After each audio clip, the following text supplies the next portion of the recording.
નર્મદામાં સાગબારા સેલંબામાં ધોધમાર વરસાદ શરૂ થયો છે। મધ્યરાત્રિથી ધોધમાર વરસાદ પડતા ચારે કોર પાણી જ પાણી થઈ ગયું છે।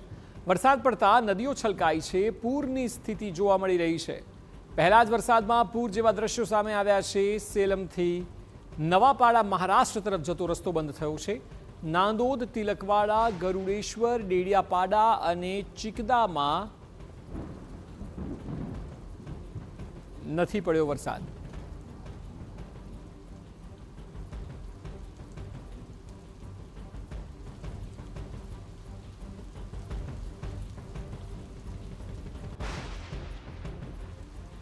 સાગબારા સેલંબામાં ધોધમાર વરસાદ છે। અહીં મધ્યરાત્રિથી ધોધમાર વરસાદ પડતા ચારે કોર પાણી જ પાણી છે। વરસાદ પડતા નદીઓ છલકાઈ છે। પૂરની સ્થિતિ જોવા મળી છે।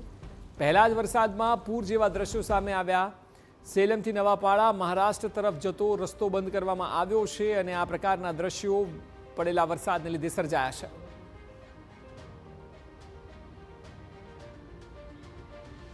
વધુ માહિતી આપી રહ્યા છે સંવાદદાતા વિશાલ પાઠક। વિશાલ, પહેલા જ વરસાદમાં પૂર જેવી સ્થિતિ છે। આપ જણાવો કે કેટલા કલાકોથી વરસાદ વરસી રહ્યો છે અને અલગ અલગ વિસ્તારોની સ્થિતિ શું છે?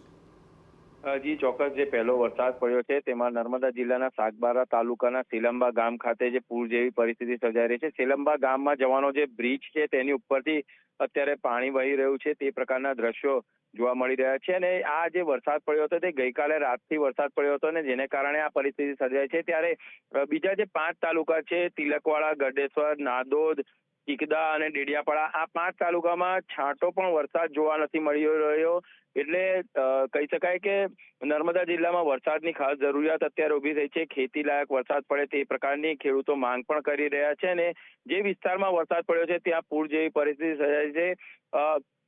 2 ઇંચ જેટલો વરસાદ ગઈકાલ રાત સુધીમાં પડી ચૂક્યો છે સાગબારા તાલુકામાં। ત્યારે આ પરિસ્થિતિ સર્જાઈ રહી છે ને તે વિસ્તારના જે નાળા છે તે પણ છલકાઈ રહ્યા છે। નદી નાળા છલકાવાના કારણે આવવા જવાના રસ્તા ઉપર બી લોકોની સમસ્યા સર્જાઈ રહી છે।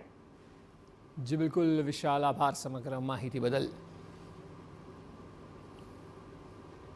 देखो आज का ये अपने बड़े पुल पे से जा रहा पानी,